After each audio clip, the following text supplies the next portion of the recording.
सवाल नंबर 5 है, 5वीं विधि का। ध्यान से समझ लो, इसमें माइनस प्लस कुछ ज्यादा ही है।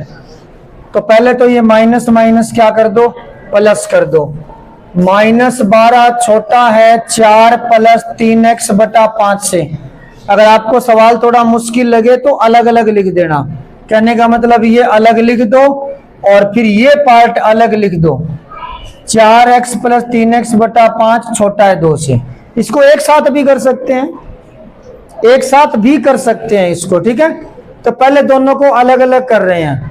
यहाँ 5 एलसीएम लीजिए, 5 एलसीएम आएगा 5 चौके 20 प्लस में 3x, ठीक है।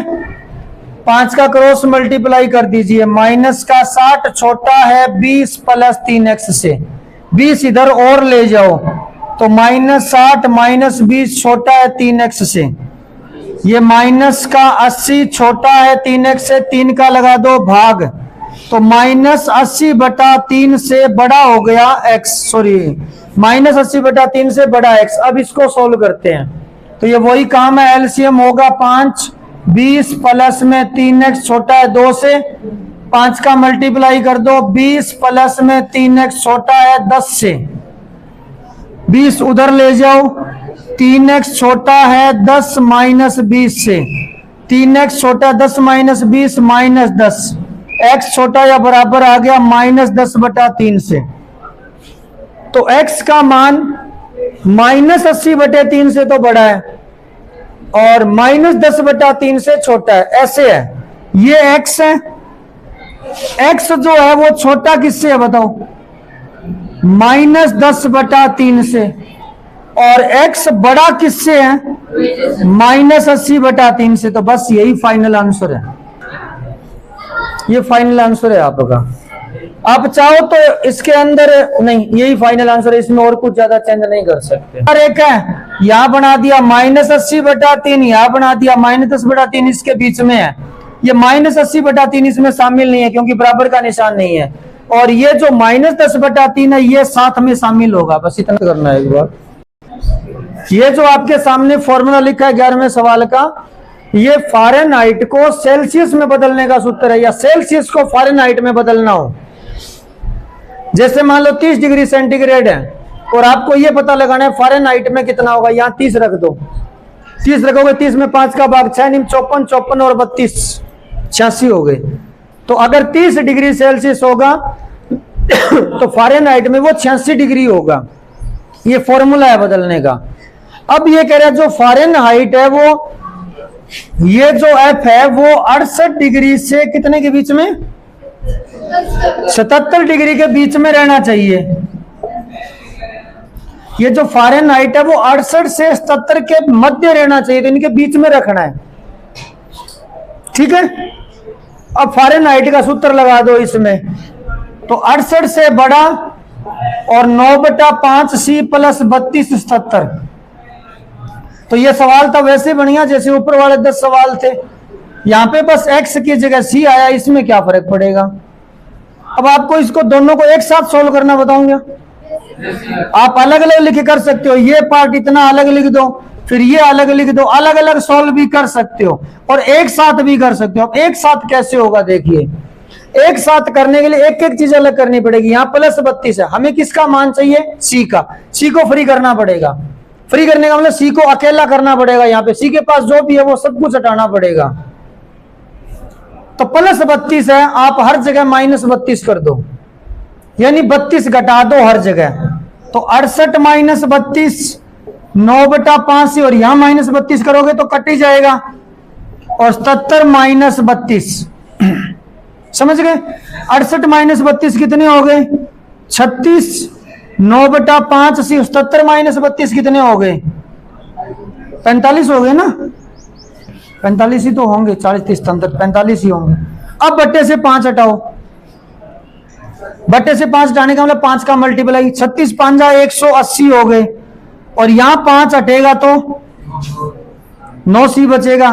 5 से गुणा कर दो, 225 डिग्री हो गया। 5 से मल्टीप्लाई करें, अब 9 हटाओ तो 9 का भाग लगा दो हर जगह।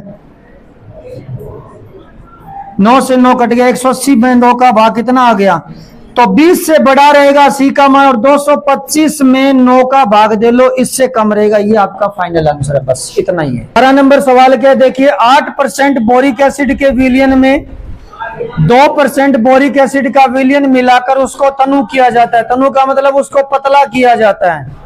दो अलग अलग टाइप के विलयन है, एक 8% का है और एक 2% का है। 8% का मतलब अगर 100 ml पानी है तो उसमें 8 ml बोरिक एसिड है। ये 8% का सीधा सा मतलब है। ऐसे ही 2% है, यानी 100 ml में 8 ml बोरिक एसिड है। इन दोनों को आपस में मिला देंगे और मिलाएंगे तो सीधी सी बात है, पतला ही होगा। ठीक है।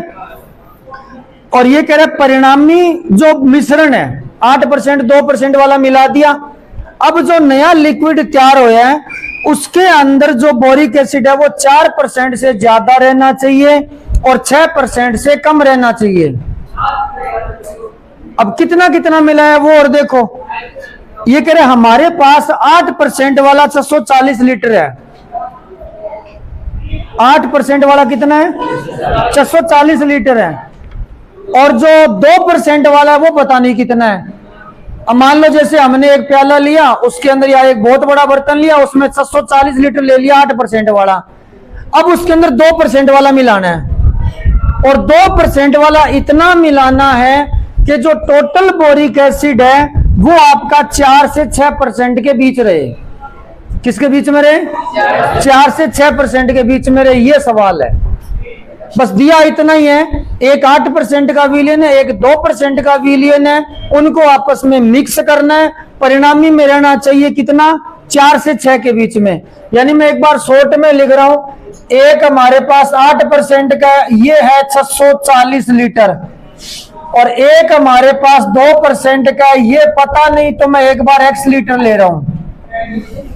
इन दोनों को मिक्स करना है एक नए बर्तन में, इस नए बर्तन में मिक्स करना है। और मिक्स करने के बाद में जो इसमें बोरिक एसिड आता है, ये बोरिक एसिड 4% से तो रहना चाहिए ज्यादा और 6% से रहना चाहिए कम। सवाल ये, तो ये कह रहे बताओ आपने 2% वाला कितना मिलाया। मूल सवाल ये, बात समझ में आई? सवाल तो समझ में आया ना कि कैसे क्या पूछा है, क्या दिया है। एक 8% का विलयन है, एक 2% का विलयन है। 8% वाला 640 लीटर है, 2% वाले का पता नहीं है कितना लीटर है। इनको आपस में मिक्स करना है। मिक्स करने के बाद जो नया लिक्विड तैयार हो रहा है उसके अंदर बोरिक एसिड 4% और 6% के बीच में रहना चाहिए। बात ये है, 4% से ज्यादा रहे, 6% से कम रहे। अब ये सवाल कैसे करते हैं, देखिए दो अलग अलग हिस्सों में होगा। पहले ये बात काम में लेते हैं, 4% रहना चाहिए विलयन के अंदर। हमारे पास फिलहाल जो ये विलयन है, एक तो है 640 का, यहां केवल बोरिक एसिड पे ध्यान देना है। 1 लीटर में बोरिक एसिड कितना है, 8%, तो 640 में कितना हो गया, 640 का 8%। मैं आपसे ये पूछ रहा हूं, अपने ये मान लो 1 किलो लड्डू लाएं, उसमें 10% चाशनी है। मान लो 1 किलो लड्डू में 10% चाशनी, 1 किलो में 100 ग्राम चाशनी है 1 किलो के अंदर, तो 5 किलो में कितनी होगी, 500 ग्राम। मल्टीप्लाई तो करना है। तो 1 लीटर में 8% है, तो 640 लीटर में कितनी होगी, 640 का 8%। इतना बोरिक एसिड हो गया। ये बोरिक एसिड की मात्रा है। प्लस में, प्लस के अंदर 2% वाला कितना लिया था हमने, x लीटर, तो इसमें बोरिक एसिड कितना हुआ, x का 2%। ये टोटल बोरिक एसिड हो गया। ये जो बोरिक एसिड की मात्रा है ये हो गया 640 का 8% प्लस में x का 2%। अब हमारे पास जो नया विलयन बना है उस विलयन के अंदर बोरिक एसिड कितना रहना, कितना है वो, टोटल विलयन कितने लीटर का हो गया, टोटल विलयन कितने लीटर का हो गया, 640 प्लस x लीटर हो गया। इतना टोटल विलयन हो गया। और इसमें कितना परसेंट रखना है अपने को, 4%। इसका लेना है 4%। और ये जो बोरिक एसिड है टोटल विलयन का 4%, इससे क्या रहना चाहिए, ये ज्यादा रहना चाहिए। ये हमारे पास 640 का 640 प्लस x टोटल इतना लीटर हो गया। इतने लीटर में कितना परसेंट रखना है बताओ, बोरिक एसिड रखना कितना है? 4% से ज्यादा रखना है। एक बात बताओ, ऐसे सवाल समझ में नहीं आएगा। इस लाइन का मतलब क्या है, हिंदी अर्थ क्या है इसका? देखो मैं बताने की कोशिश करता हूं। 640 प्लस एक्स का मतलब क्या है? 640 प्लस एक्स का मतलब है टोटल विलियन। इतना ही विलियन है हमारे पास। मैंने इसका लिख दिया 4%। इसका मतलब इस विलियन में 4% क्या है? बोरिक एसिड है। समझ गए? इस 4% से ज्यादा रहना चाहिए। क्या रहना चाहिए ज्यादा? पहले ये बताओ। Boric acid. वो बोरिक एसिड है कहां? हमारे पास दो अलग अलग विलियन है। एक 640 लीटर है और एक कितना लीटर है? x litre. ये क्या चीज है बताओ? 640 का 8%। ये क्या चीज है? कौन सा बोरिक एसिड है? ये 640 लीटर में जो बोरिक एसिड है वो है। ये x लीटर में जो बोरिक एसिड है वो है। तो ये हो गया टोटल बोरिक एसिड। ये टोटल बोरिक एसिड कितना रहना चाहिए? मैं जो सवाल शब्द बोल रहा हूं वो थोड़ा सा सोचो। ये क्या चीज है बताओ? 640 का 8% है। ये बोरिक एसिड है। कौन सा बोरिक एसिड है? जो 640 लीटर विलियन में है। समझ गए? ये बोरिक एसिड है। कौन सा है वो ध्यान रखना, 640 लीटर वाला। ठीक है? ये कौन सा बोरिक एसिड है? ये एक्स का, यानी जो वो दूसरा विलियन है 2% वाला, उसका बोरिक एसिड है ये हमने प्लस कर दिया, यानी टोटल बोरिक एसिड हो गया। हो गया ना टोटल बोरिक एसिड। इसने क्या कहा था? टोटल बोरिक एसिड कितना रखना है? 4%। किसका 4%? टोटल विलियन का। टोटल विलियन का 4%। टोटल विलियन कितने लीटर है हमारे पास? 640 प्लस एक्स। इसका कितने % रहना चाहिए? और ये 4% से टोटल क्या रहना चाहिए? ज्यादा रहना चाहिए। तो ये लाइन समझ में आई? नहीं आएगी तो दोबारा बता देंगे, कोई बात नहीं। फिलहाल इसको सोल्व करते हैं। इसको सोल्व करने की कोशिश करते हैं। 640 का 8%, 640 गुना 8/100 प्लस में 2x बटा 100, और ये 640 प्लस x गुणा 4/100। 100 का तो कर दो मल्टीप्लाई, 100 तो कैंसिल हो गया। थोड़ा सही करते हैं। 640 गुणा 8 प्लस में 2x, 4 का मल्टीप्लाई करो। 640 गुणा 4 प्लस में 4x। एक काम करो, 2x इधर ले जाओ, 4x सॉरी 2x इस साइड ले जाओ, 640 गुणा 4 इधर ले आओ। क्या बचेगा बोलो? 640 गुणा 8 माइनस 640 गुणा 4 इधर ले आए। ये इधर क्या है? 4x, और क्या आ गया इधर है? 2x। 640 के 8 गुणे में से 640 का 4 गुना घटा दिया, 640 का 4 गुना बचेगा, और इधर बचेगा 2x। 2 का लगा दो भाग, 2 कट गया। ये आ गया आपका 1280 लीटर। तो x का मान 1280 लीटर से कम रहना चाहिए। कितना रहना चाहिए? 1280 लीटर से कम रहना चाहिए। अभी फाइनल आंसर नहीं आया है, बुक में मत देखो। अभी एक पार्ट और है इसका। एक पार्ट और क्या था? इसने ये कहा था कि ये जो टोटल विलियन आपने लिया है 4% से ज्यादा रहना चाहिए, तो 6% से क्या रहना चाहिए? कम भी रहना चाहिए। इसी पार्ट को दोबारा करना है। अब की बार 6% से कम करना है। लाइन यही लिखनी है दोबारा, लेकिन अब की बार 6% से क्या रहना चाहिए? कम रहना चाहिए। चलो यही लाइन दोबारा लिख रहा हूं मैं यहां पर। 640 का 8% प्लस में x का 2%, और यहां लिखोगे 640 प्लस x का 6%। अब बताओ, ये जो टोटल बोरिक एसिड है, ये 640 वाले में बोरिक एसिड, ये 2% वाले में बोरिक एसिड, ये total boric acid. Total boric acid कितना रहना चाहिए? 6%। टोटल विलियन का 6% से कम। टोटल विलियन का 6% ये रहा, इससे रहना चाहिए कम। यहां किया था ज्यादा, लाइन एक ही है। तो इसी तरीके से बट्टे में 100 लगाना है, फिर काटना है। लिखो यहां क्या लिखोगे? ये आएगा 640 गुणा 8, 100 तो कट जाएगा। ये क्या आएगा? 2x। ये क्या आएगा? 640 प्लस x गुणा कितना आएगा? 6। थोड़ा शॉर्ट में कर रहा हूं मैं। 640 का 8 है, ये 640 का 6, 640 गुणा 6 इधर लाओ। 640 गुना 8 माइनस 640 गुना 6, ये 2x उधर ले जाओ। क्या बचेगा बोलो? ये 6x माइनस 2x कितना बचेगा? 4x। 640 के 8 में 640 का 6 गया, तो 640 गुणा 2 बचेगा, इधर बचा है 4, 4 का लगा दो इधर भाग, 2 का 4 में भाग, 2 का 640 में भाग 320, यानी 320 से x का मान बड़ा रहना चाहिए और 1280 से कम रहना चाहिए। तो फाइनल आंसर ये है, x का मान 320 से बड़ा और 1280 से कम। इतना लीटर आपको 2% वाला मिलाना पड़ेगा। टोटल विलियन के अंदर आपके जो बोरिक एसिड है वो 6 से 4 के बीच में हो जाएगा। नंबर सवाल सेम 12 की तरह ही है। अब इसके अंदर क्या है, इसमें भी एक नया विलियन बनाना है।